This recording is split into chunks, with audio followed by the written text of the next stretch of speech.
చలికాలంలో తీసుకోవాల్సిన జాగ్రత్తలు. మా న్యూరాలజీ పరంగా ఈ నర్వ్స్ అనేది తిమ్మిర్లు పట్టడం అనేది జరుగుతుంది. ఎందుకంటే కోల్డ్ ఎఫెక్ట్స్ ఆన్ నర్వ్స్ అన్నమాట. చల్లగా ఉన్న ప్రదేశాలు కానీ మనం చలికి ఎక్కువసేపు ఎక్స్పోజర్ అయితే మాత్రము, అంటే ఎక్కువసేపు చలిలో ఉంటే మాత్రము ఈ తిమ్మిర్లు పట్టడం కానీ, తర్వాత ఈ కండరాలు కొంచెం గట్టిపడడం కానీ, తర్వాత కండరాలు నొప్పులు కానీ, జాయింట్స్ నొప్పులు కానీ రావడం జరుగుతుంది. కండరాలకు కానీ, తర్వాత ఈ నరాలకు కానీ ఈ నొప్పులు ఎందుకు వస్తుందనంటే, ఎప్పుడైతే చలికి ఈ నరాలకు సంబంధించిన బ్లడ్ సర్క్యులేషన్ అనేది కొంచెం స్లో అవుతుంది అనమాట.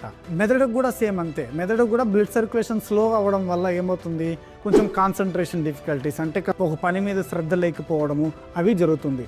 ఎక్కువసేపు కానీ, అంటే ఒక 3-4 అవర్స్ ఎక్కువ ఒక ఐస్ టెంపరేచర్ అంటే ఒక 0 డిగ్రీ సెంటీగ్రేడ్ దగ్గర ఎక్కువసేపు మనం ఉన్నామనంటే వాళ్ళకి హైపోథెర్మియా అనేది వస్తుంది అనమాట. హైపో అంటే తక్కువ.